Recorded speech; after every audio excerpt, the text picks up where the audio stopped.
My sister agreed to babysit my 9-month-old for 3 hours. I came back early and the baby was gone. She left her with a guy she matched with on Tinder and left. I didn't scream. I did this. 3 days later, my sister opened her laptop and started screaming. I had a dentist appointment. Not life-threatening, just one of those things you put off until chewing starts to feel like work. It wasn't even supposed to take the full 3 hours. But I figured I'd pad in a little time in case the waiting room had opinions. Tiffany, my 18-year-old little sister, said she'd watch the baby. 2 to 3 hours max. She'd done it before, once or twice, without incident. I left a bottle in the fridge, instructions on the counter, wipes in the drawer, pacifier on the shelf, and my child, my entire world, safe in her arms. Or so I thought. I walked to the appointment. It was only a few blocks away. When I was done, they told me I was early for once and sent me out with a numb cheek and a free toothbrush. I texted Tiffany. Heading back a bit sooner, all good? No answer. I called. No answer. I figured she was being a responsible babysitter. Phone on silent. Eye contact with the baby. Gold star. I got home 10 minutes later. Unlocked the door. Stepped into an empty apartment. No voices. No footsteps. Just stillness. I called out. Tiff? Nothing. I checked the living room, kitchen, bedroom. Nothing. The stroller was by the door, the diaper bag untouched. Okay, maybe a walk. Maybe she carried the baby for once. It's been done before. I waited 5 minutes, then 10, texted again, called again. Nothing. My heart didn't drop all at once. It crept downward slowly, like it didn't want to alarm me. I tried to keep my head straight. She's probably just in a dead zone. Maybe they stopped by a neighbor's. Maybe they're just around the corner. Then I remembered. My baby doesn't go anywhere without her blanket. It was still in the crib. I dialed again, straight to voicemail. Then again, and again. By the time Tiffany picked up, I had imagined 2 kidnappings, a trip to the ER, and a bear. Hey, she said, like I'd interrupted something. What's up? What's up? I'm home. Where are you? Oh, I'm almost there. I'm coming up now. I ran down the stairs and flung open the front door, and there she was, alone. No stroller, no diaper bag, no baby, just Tiffany, empty-handed. I stared at her like I couldn't understand what I was seeing, because I couldn't. I had given her a baby. She was supposed to still have the baby. Where is she? I asked. My voice sounded strange, like it came from someone else. Tiffany looked blank. She's upstairs. No, I said. She's not. There was a second where she didn't get it. Then her face changed. Wait, are you serious? Oh my God. No, she's with Mike. I blinked. Who the hell is Mike? He's just a friend. I left her with him for like 10 minutes. I told him I'd be right back. I was already halfway back up the stairs. Tiffany followed, talking fast. He's a really good friend, I swear. He lives right around the corner. It's not like I left her with a stranger or something. I stopped at the top. Text him. Now. She took out her phone. Opened Tinder. I stared. Tinder? I said. You're texting him through Tinder? Oh my God, it's not what it looks like, she said. We matched a while ago, but we're just friends now. We're just using the app to chat. I didn't say anything. Not yet. I just looked at her like I was trying to decide if I'd actually gone insane. Started typing. I could see the message. Hey, are you still with her? I'm back now. The little dots appeared, then disappeared, then came back. Tiffany stared at the screen like she could force him to reply faster. I stood behind her, holding my breath and not knowing why. It was maybe 30 seconds. Probably less. Felt like 5 years. Then finally, the message popped up. I waited for a while, but you didn't come. Had to go. Left her with my flatmates at mine. All good. I didn't speak. I didn't blink. I just turned to Tiffany and said, "Where?" She blinked back at me. "What? Where does he live? Now. Which building?" "Oh, it's really close. Just around the—" "Show me." I was already halfway to the door. She grabbed her phone and ran after me. We ran. I was ahead of her, barely hearing her feet behind me. I turned onto his street. Every step felt like gravity was failing, and then I heard her. A baby's cry. Sharp. Loud. My daughter. I slammed my fist into the door. A guy opened it. 19. Maybe 20. Not Mike. He blinked at me. "The baby is here," he said. I walked past him. The apartment looked like every college apartment I've ever regretted entering. Mismatched furniture, takeout boxes, a chair with no back. The smell of something burnt and something sprayed to cover what was burnt. And in the middle of the living room, on a carpet that had definitely seen things, was my daughter, sitting, alone, screaming. Her face was blotchy, her shirt soaked, her fists clenched and flailing. One guy was crouched next to her, holding a bag of frozen peas. "We thought maybe she was warm, or teething." Another guy waved a TV remote at her. "Beep, beep, rocket ship." A third was sitting cross-legged on the floor, tapping on a pizza box. She liked the sound, before she started crying. I picked her up. She tensed when I touched her, then clung so tightly I thought her tiny arms would snap. None of them stopped me. One of them said, "Mike said it was just for 10 minutes. Another added, "He said you were just coming right back." The last guy shrugged. "Why would someone leave a baby with people they don't even know?" He had a point. I held my baby closer, then turned around, walked out, and shut the door behind me. 3 days later, my sister opened her laptop and started screaming. When I was 9, my parents sat me down and told me I'd be a big sister soon. I remember my mom saying, "She's going to need you. You're the big one now." It was the first time I heard that. It wouldn't be the last. From the day Tiffany was born, I was drafted into the support squad. Not in a sweet let's bond over dolls kind of way. More like, take her while I make dinner, or she looks up to you, act like it. I was a child with a job, and I did it. I really did. I helped with bottles. I read to her. I gave up things. I learned not to expect praise, just responsibility. By the time I hit university, I'd gotten good at surviving on very little. There wasn't much help from home. They covered a few textbooks, maybe some groceries once or twice, but mostly I worked. I studied. I didn't sleep much. I remember calling my mom once, asking for help with rent after a freelance check came late. She said, "Well, you chose that path." Then she asked how Tiffany was doing. I graduated in computer science and took the first job that would have me, then another. Eventually, I found my footing in freelance development, less stable but more flexible, which mattered because by then I was married and trying to build a life that didn't feel like one long stretch of obligation. Then I got pregnant, and my parents called again. "Tiffany wants to apply for university," my dad said. "She's not like you. She's not good under pressure." What he meant was, she can't do what you did. So could I help? I didn't say yes right away, but I didn't say no. And once that door was open, the rest followed.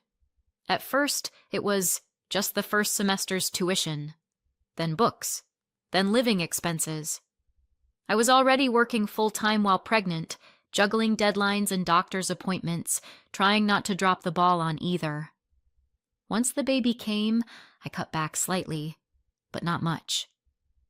I kept enough clients to cover childcare and still send money to Tiffany, Because, of course, childcare was too expensive, and if we wanted Tiffany to study in peace, I'd have to keep working while raising a newborn. Somewhere in there, I set up a college fund for her in my name. I told myself it was the fair thing. I had savings. I could handle it. She started calling less, just texts now and then. Can I use the card for this? Can you cover that? And every month I did, because we're family, because she's younger, because I was taught that helping her is what makes me good. But the deal, unspoken as it was, always included trust. I wasn't doing this because I'm wealthy or generous or saintly. I was doing this because I believed she respected me enough not to abuse it. That belief died in my hallway when I turned my key and found my apartment empty. And it stayed dead as she stood in front of me, smiling, without a baby, claiming everything was fine. I didn't scream. I didn't fall apart. I just went still. And later that night, when my daughter was sleeping in my arms, I opened my laptop and did the math. I didn't guess. I opened every invoice, every transfer. 3 years of savings, gone. Tuition, rent, books, gone. The emergency account in my name she'd been drawing from, gone. All in, it was over $28,000, and I'd still been planning to send more, thinking I was investing in her future. Not anymore. I canceled every standing transfer. I moved what was left out of the shared account. I deleted the shared budget doc.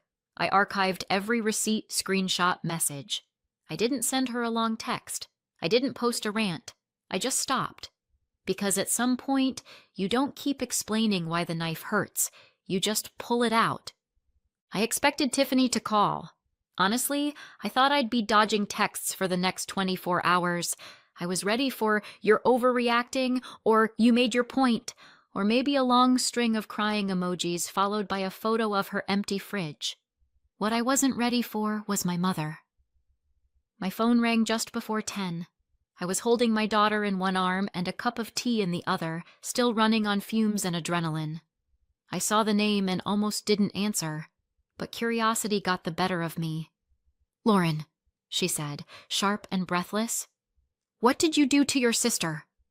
I blinked. "Good morning." She opened her laptop and started screaming. "What did you do?" Took me a second. Then I remembered.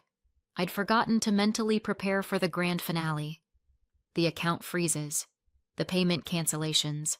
The part where reality taps her on the shoulder. "I'm not supporting her anymore," I said. "What do you mean?" "I mean, I've been bankrolling her since she was 15, and I'm not doing it anymore." "She's your sister." "She left my child with a stranger from Tinder." "She made a mistake. She made a choice, and now I'm making mine." There was a pause, just long enough for me to consider hanging up. "She needs that money, Lauren. I need a babysitter I can trust. I need to be able to leave the house without wondering if my daughter is going to be handed off like lost luggage." She didn't mean, "I'm not interested in her intentions. I'm interested in the consequences." Another breath. Then, "What about the college fund?" I stared at the wall. "What about it?" "You set that aside for her, and now I'm unsetting it. I've reprioritized. You can't just take it back. It was in my name. It still is, and now it's going toward childcare. You're punishing her. She endangered my daughter. That money was for her future." "Exactly, and she's made it very clear that she doesn't care about mine. You'll regret this." I hung up. No slam, no flourish, just a quiet, clean disconnect. Tiffany's texts started about an hour later. "I was being silly, I know. I wasn't thinking. But it's your baby. She's your responsibility. You asked me to babysit and something came up. I didn't just ditch her. She was with someone safe. You're making such a big deal out of this. It's not like anything happened." I didn't answer right away. I sat on the floor, watching my daughter playing with plastic cups with all the focus of an Olympic athlete. Eventually, I wrote, "You're right. She's my responsibility. just like your education is yours. I won't be sending any more money, she responded in seconds. Wait, seriously? Come on, this is ridiculous. We're family. You'll get over it. You always do. Just come back when you're normal again. You'll regret this. I didn't reply, but this time I felt something different. Not anger, not guilt. Clarity. For a while. The house was quiet. I focused on work, made pasta, took my daughter to the park, watched her discover grass like it was a rare mineral. No more texts, no calls, just that weird stillness that comes after a storm. Until 3 days later, my phone rang again, this time with a name I didn't expect. One of my clients, a guy I'd worked with a while. We weren't close, but he was consistent, reliable, no drama. Hey, he said, voice low. This is going to sound strange, but is everything okay? My stomach tensed. I think so. Why? He exhaled. I got a weird message from someone named Tiffany. Said she was your sister. I went still. She said I should be careful working with you, he added. That you're unstable? That you cut people off and aren't trustworthy in a professional setting. I didn't say anything. She mentioned my younger brother, he continued. They were in the same course last year, so I guess that's how she found me. Of course. That was how I'd met him in the first place, through a workshop his brother attended. I'd forgotten she even knew his name. I didn't respond, he said. Just thought you should know. I thanked him and hung up. Then I just stood there. She'd gone there. After everything, she was now trying to torch the one thing I'd built. My actual job. My reputation. While I was juggling deadlines and teething and trying to afford diapers without crying at checkout, she was busy sending petty little warning messages to my clients. I didn't cry. I didn't scream. I just opened LinkedIn, and there it was, a post, public. No names, but no effort to hide it either. Some people will pretend to support you only to pull the rug out when it matters most, it read. Don't trust family just because they're family. I'm starting over from scratch, but I'd rather struggle than stay quiet. 34 likes, a few heart emojis, one so proud of you. We had mutual connections, a cousin, a few people from university, one of my client's interns apparently. By noon, the messages had started. Hey, I saw something. Just wanted to check in. Hope everything's okay. I didn't reply to any of them. I didn't post anything either, but I took screenshots, and then I Googled the name of that lawyer my friend once mentioned in a group chat, the one who handled professional defamation, and I sent an email. I didn't know what I expected when I emailed the lawyer. Maybe a polite auto-reply, maybe silence. What I didn't expect was a phone call that same afternoon. He was calm, professional, friendly even. But within 5 minutes, he confirmed what I already suspected. I had a case. Tiffany may not have used your name, he said, but when you're professionally connected and she's making public statements, plus reaching out to people in your orbit, it starts to look deliberate. If it affects your livelihood, we're not far from a case. He drafted a letter, brief, formal, and brutal. It gave her the option to delete, retract, and never do it again, or deal with the consequences. I read it twice and said, "Send it." He sent it to her house, our parents' house, because of course she still lived there. I didn't have to wait long. The knock on the door came 2 days later. It wasn't Tiffany. It was our mother. Hair still damp from the shower, cheeks flushed, eyes narrowed like she was trying to physically stab me with her gaze. She didn't wait for an invitation. She walked in like she still lived there, like this was 2006 and I was the teenage disappointment coming home past curfew. "What the hell are you doing?" she said, not even pretending to soften it. I closed the door behind her. Good morning. You're threatening your sister with a lawsuit? I blinked. Yes. She threw her arms up. She's devastated. I'm sure she is. Publicly slandering someone tends to carry consequences. She was venting. She was making phone calls to my client. Then she put it in writing. That's not venting, that's sabotage. She didn't use your name. She didn't have to. She paced the kitchen like a courtroom drama character, arms folded, breath shallow. You think this is helping anything? You think this is healthy? I tilted my head. You mean after the part where she nearly got my baby hurt and then tried to destroy my career? She's your sister. She's also a liability. She's young. She's 18. I was living alone, studying full-time and working nights when I was 18. Don't tell me she's too young to know not to post a passive-aggressive takedown of the one person who's kept her afloat for the last 4 years. She stopped pacing. I don't recognize you, she said quietly. I smiled, but it didn't reach anything. That's funny. I finally recognize me. She shook her head. This is going to tear the family apart. No, the part where she left my baby with strangers tore it apart. This is just cleanup. She didn't say goodbye. She just left.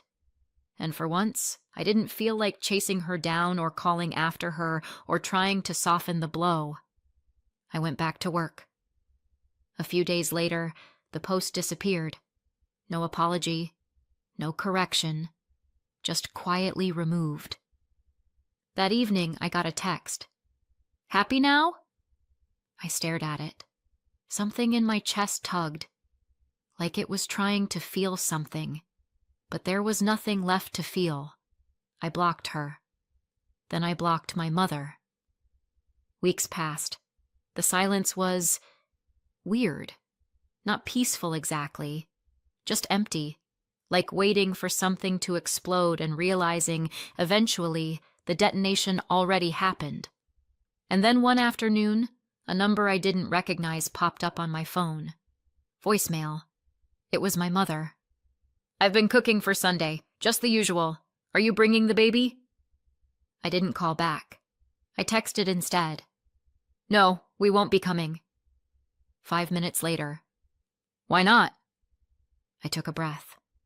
Because I don't want people around my daughter who think endangering her is just a mistake. She didn't reply. I didn't follow up. Time passed.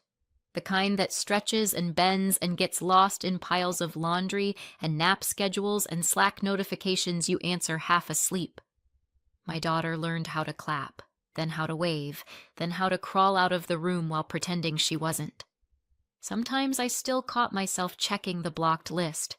Not to unblock, just to see if I still meant it. I did. Tiffany, of course, kept posting. The party photos dried up.